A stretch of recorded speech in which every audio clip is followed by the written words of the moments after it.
Hi, I'm Darren McCartney from KDP Architects. I'm here to talk to you about a new residential development at Gainsborough House Park in Abergele, North Wales. This was an incredibly interesting, at times quite challenging, but certainly a very exciting development that we were quite fortunate to be involved in. So this scheme is basically encompassing 54 new residential units. This involves the conversion and refurbishment of the existing Gainsborough House manor house into 6 townhouse stroke apartments, the reinstatement of the gatehouse, which was built under a previous approval, along with a range of 47 new build dwelling houses and apartments. So the site itself is located just southeast of Abergele town centre and is incredibly well located in terms of its accessibility. It is pretty much within a stone's throw from the A55 expressway. This is seen as a very key commuter route, basically that links North Wales to Chester, Manchester, Liverpool and places far afield in the northwest. Due to the actual setting of the site itself, still embraces this very rural and countryside feel. So the site itself is well served with dense areas of trees and shrubbery and open green space.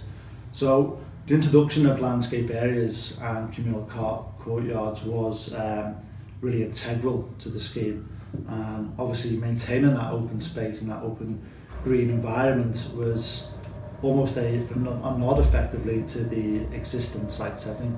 So from the outset, when we started to look at this scheme, what pretty proved very clear and very evident from the offset was the actual setting of the manor house itself. You could see the importance of it and where it sat within the actual development site, and it was something that we felt to achieve a very effective scheme and a very desirable scheme.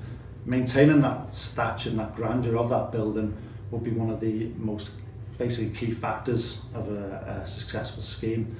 So working quite closely with the local authority, what we wanted to do was almost in some respects not look at this as a high density, almost quite brutal residential development, but something that achieved a good and viable amount of density, yet it almost opened the site up. So the proposed house types across the site are actually both 2 number storey and 2.5 number storey in height.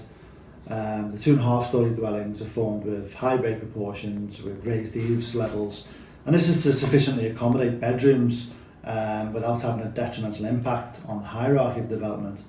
The built form of this development as a whole is almost act subservient to the restored Gainsborough House, and it's obviously ensuring that these vistas are not obstructed from the approach into the site and around the site as a whole.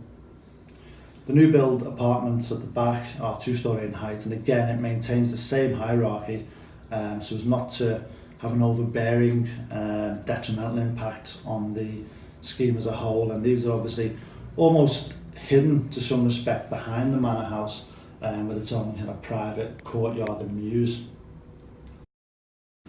So the principal design approach for the development has been to integrate the new build dwellings appearance almost as a nod towards the existing Gainsborough House in both proportions and materials. The design concept of the house type appearance was to create a contemporary, modern residential unit with typically heritage forms, proportions and material use.